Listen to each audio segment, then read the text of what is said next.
7º ano. Nós estamos aqui para trabalhar o segundo tema visto no mês de abril, que é absolutismo monárquico.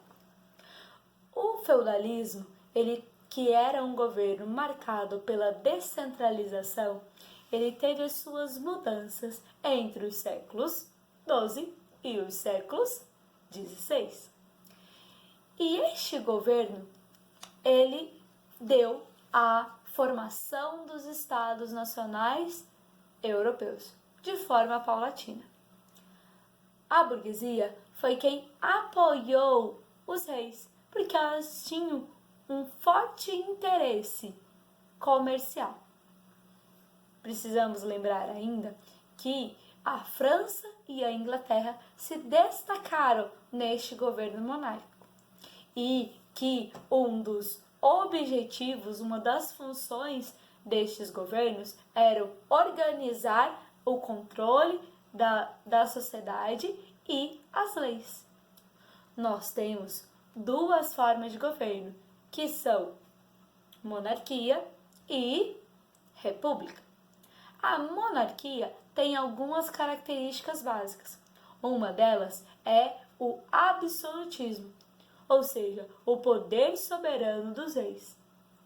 Como outra característica, nós temos ainda que o governo era vitalício, ou seja, o rei ou o imperador, ele ficava no governo durante toda a sua vida.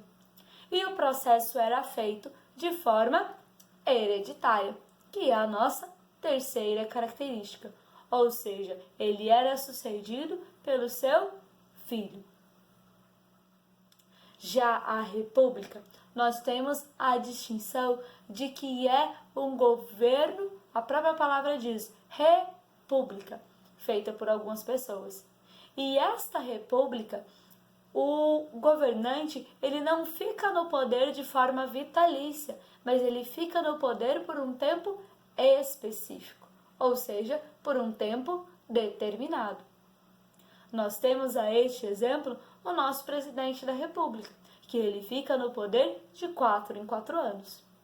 E como é feito o processo, a escolha desse governante? Não é de forma hereditária, como nós temos na monarquia, mas existe uma eleição em que o povo, através da votação, escolhe o governante. E nós temos ainda a terceira e última característica, que, ao oposto de uma monarquia, que o governante fica no poder de forma vitalícia, dentro de uma república, o poder ele é dividido. Nós temos o teórico que falou sobre a divisão de poderes foi Montesquieu. E aqui no Brasil, nós temos a exemplo disso, que o presidente da República, que é o nosso governante, ele não pode tomar as decisões de forma soberana e absoluta, mas ele tem o seu poder dividido entre o legislativo e o judiciário, ele então fazendo parte do executivo. O poder dividido, ele é para que não haja excessos de autoritarismo no poder. Então, essa divisão de poderes, ela é fundamental. E aqui no Brasil, os 3 poderes, eles são igualmente importantes: o legislativo, o executivo e o judiciário. Nós temos alguns pensadores que defendem o absolutismo monárquico. Quais são eles? Nós temos Maquiavel, Locke, Jean Bodin e Jacques Rousseau, Mas nós vamos ver detalhadamente cada um deles. Maquiavel, ele escreveu o livro O Príncipe. Este era como se fosse um manual de instruções, com atitudes que o governante deveria ter para alcançar e se manter no poder. Este livro, ele é extremamente atual. Muitos governantes, inclusive, fazem uso do que está nesse livro. A exemplo, e é um tema bem discutido, ele fala sobre 2 características extremamente importantes que o governante deve possuir, que é o amor e o temor. Ele fala que o governante precisa ter essas duas características bem claras. Mas se ele não tiver como ter essas duas características e tiver que optar por uma delas, que ele escolha o temor, porque o povo é ingrato, ele é volúvel e apenas com o amor ele pode ser destituído do poder ou ter uma rebelião. Ele ainda compara o governante ao leão e a raposa, porque ele tem que ter a força de um leão e a astúcia de uma raposa. E que ao governante não é necessário ele ser extremamente bom, mas sim aparentar ser um bom governante. Infelizmente, muitos dos políticos manifestam em seu governo muito dessa característica. Como um outro pensador, ao defender o absolutismo monárquico, nós temos Jean Bossuet.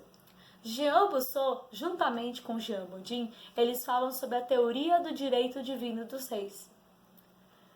Ou seja, que os súditos para Jean Bossuet, Jacques Bossuet, que desobedece a Deus, ele está desobedecendo ao rei. Já Jean Bodin, ele vai falar que o poder do rei, ele vem de Deus. Ou seja, as duas teorias, elas são complementares. E como um último pensador ao defender o absolutismo monárquico, nós temos Thomas Hobbes, que vai escrever o livro Leviatã. O Leviatã, para ele, seria representado através do rei, que teria o poder único e o poder absoluto, o poder máximo. E este poder, ele era tão grande, por isso comparado ao monstro do Leviatã mencionado em Apocalipse, porque a única coisa que o rei não poderia atentar é contra a vida dos seus súditos. E existe um contrato social, aonde pelo fato das pessoas quererem e desejarem as mesmas coisas e ocorrer uma guerra de uns contra os outros, ou seja, o homem era o lobo do próprio homem, eles se organizam, abrem mão dos seus direitos naturais para a formação do Estado. Isso Thomas Hobbes chama na sua obra de pacto colonial. Espero que você tenha relembrado este conteúdo e nos vemos numa próxima. Tchau, tchau!